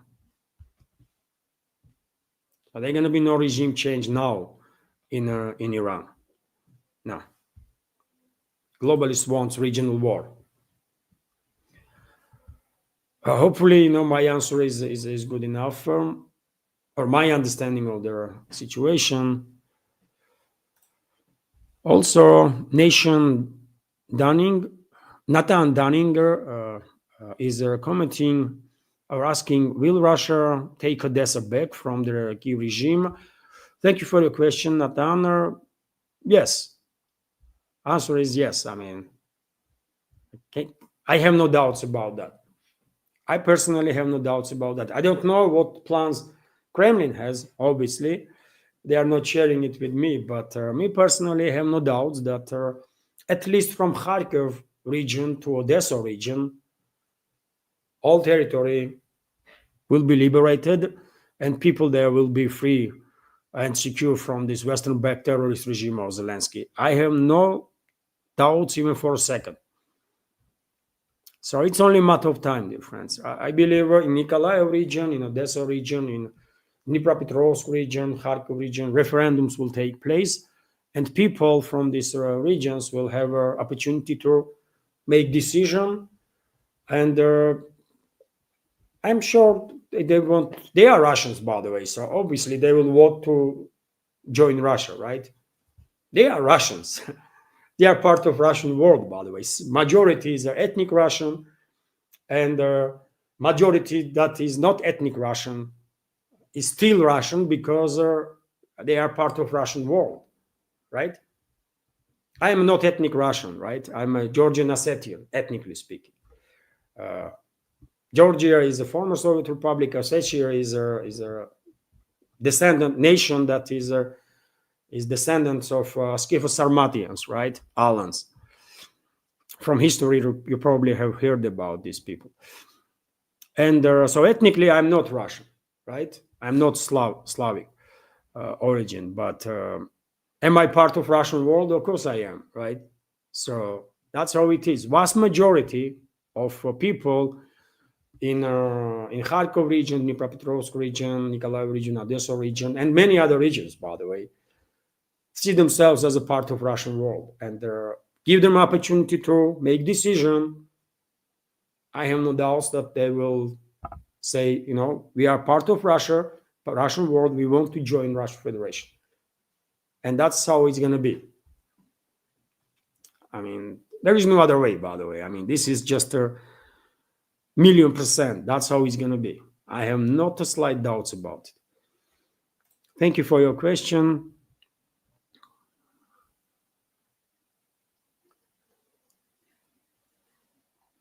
I will scroll rapidly if I notice quickly capital Q.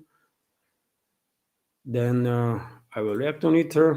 Don Zugar is asking, Levan, I have heard their food in Georgia is very good.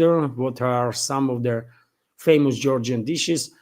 Wow, Don Zugar, you heard correct information, and you are asking very difficult question. I mean, you have to go there and just enjoy yourself. It's very rich culture, very older culture with old history, and they're very even when it comes to dining, by the way, right? It's very rich. So I mean, you can spend there a week and you would not eat all the popular dishes that there is in Georgian kitchen. Khinkali, for example, of course, everybody knows in at least former Soviet republics, Khinkali. Khachapuri, which is it's not a sort of pizza, by the way. Some call it a Georgian pizza, but it's not pizza, for God's sake. It's cheese in you have to eat it, by the way. And there is a Chkhmeruli, Chakapuli, I don't know, man, Chakhokbili, if you want to, Lobio. It's just so many dishes, by the way. So you have to go there. You will enjoy yourself 100%, by the way. It's a beautiful country. Hospitality is on a high level. rich history, rich culture. Um, I mean, just go there if you can. Definitely, I recommend to visit Georgia. I recommend to visit Russia. By the way, you're gonna enjoy yourself for sure. So, um, you know, Acharuli Hachapuri, probably you have heard this dish also, and there is so much, by the way, that if I start, talking about all these dishes, it will take I don't know, man, hours, I guess, and then to explain what this dish is. So yes, if you will go there, uh, you're gonna be uh, satisfied 100%.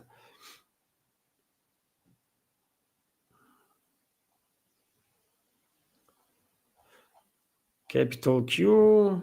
Sorry, dear friends, if I miss your question. Uh, it's already like, oh, it's already 2 hours, by the way. I have to end this live stream, right? And after from this live stream, I will make a few short videos. And dear friends, if you come across of those short videos, please pay attention to it if you have a time. Just like the video. Maybe you can leave some commentary. Dislikes and comments will help also with this live stream video. More likes it will have and more comments after the live stream in the comment section. Probably it will have better chances to overcome obstacles that algorithm is creating. And questions.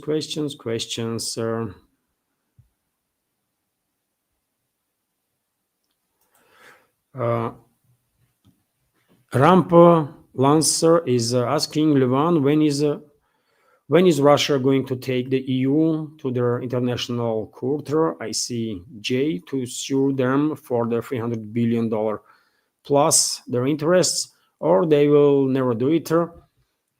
Well, dear friends, is there any point to go into a Western controlled institution to seek for justice? Is there any point in that?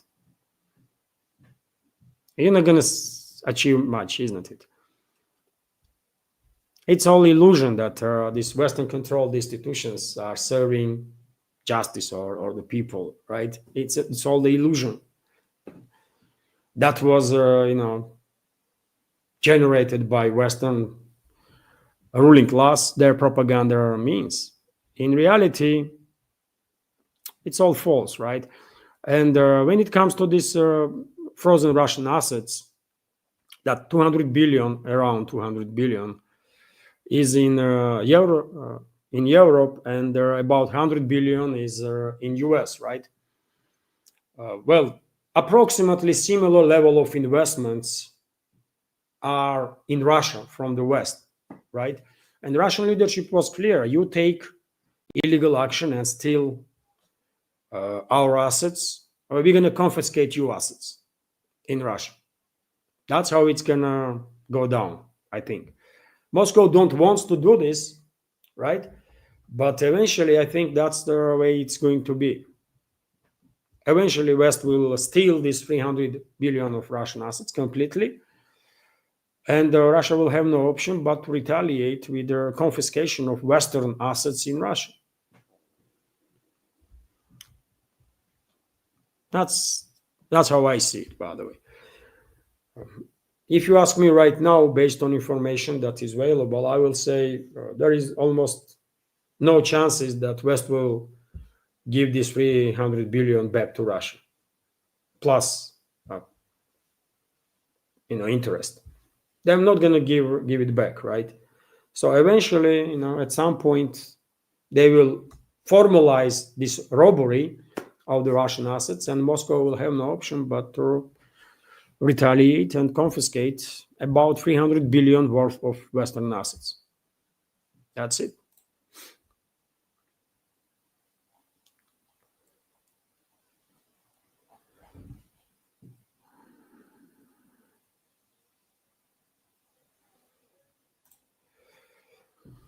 Nidish Kumar Levan, how do you see China claiming Russian land in its maps? Well, I'm not happy about it. They are, um you know, there were many instances when Russian territories were included in Chinese maps, uh, maps that I guess were officially approved, or maybe even not. I cannot. I don't know details how this process is working in China when they are printing maps, right? But officially, at least, officially, China and Russia have no territorial disputes, right? And the topic of borders between their countries were resolved finally, I believe, under Putin's presidency. There were some disputed areas on Amur River, and during the Soviet era, there was even a military conflict between the sides, by the way, right? Uh, but these issues were resolved. So border is completely demarked, right? Uh, and neither Moscow, neither Beijing officially have any territorial claims on each other's territory. So that's the official stand, right?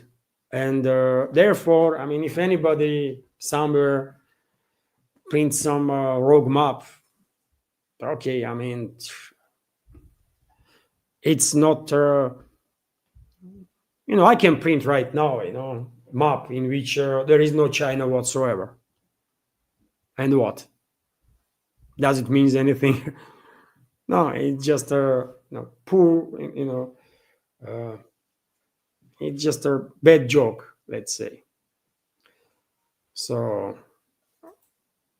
there are some people in China that, yes, might have some ambitions to sometime in the future take Russian territory. But yet again, by the way, if West would fail in its attempt to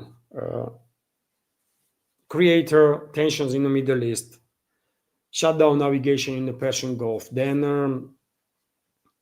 cut off China from Middle Eastern energy sources, to force it to increase its dependence on Russian energy to the critical level. And then after that, on top, if West will also fail to create tensions between Moscow and Beijing and force Beijing to take action to secure closest energy fields, which is Russia, by the way, and Central Asia. If West will fail in all of this, right?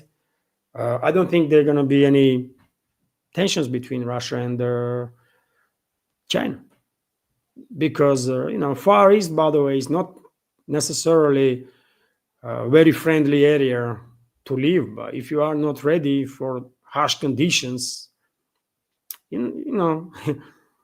as a tourist, you might go there once, or twice, but to live there constantly, you have to be built differently, right? And well, I don't think Chinese are dreaming about living in minus 50 degree. I don't think so. So yes, I know this topic of maps is pumping up time to time, but yet again, officially, neither Moscow, neither Beijing have any claims of each other's territories. All the territorial issues that we had are resolved completely. So that's it.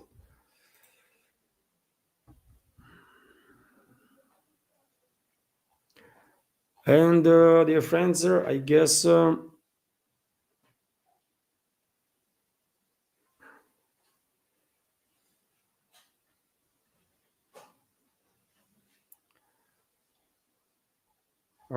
dear friends, I will end on that.